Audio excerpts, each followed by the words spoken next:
Hello guys, dito tayo ngayon sa Raon. Ayun nga Kuya Steve.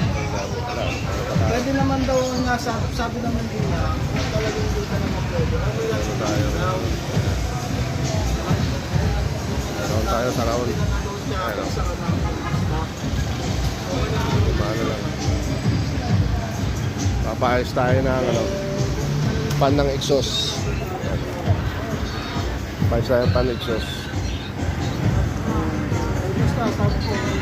Dahil yung exhaust natin, wala. Ano? Ayan o. Sabog. Papayos natin. Walang mabili rito eh. Walang makita. Walang mahanap. Kaya gagawin natin, yan, remedy. Papayos natin ang matigas. Ayan, sibuyas ang gagawa. Maganda. ginagawa ko eh.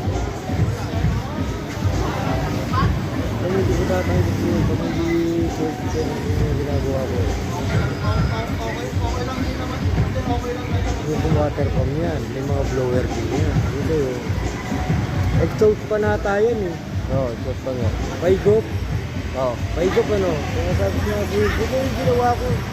Sige, basta kung matatag. Iyak din. Ano, ang warranty niya ilang buwan? Ang sigurado. Pinakang ano ko lang diya kasi minsan 2 buwan lang yung pinaka-warranty dito. O, pwede, huwag kong tumatukan. Okay, ganon. Yan, usapan namin, may warranty 2 months, pero gagamitan lang niya ng chemical, pag didikitin lang. Yung ano, kaya kung pwede. Wala, pa tayo. Hangover pa. So, sige guys, salamat.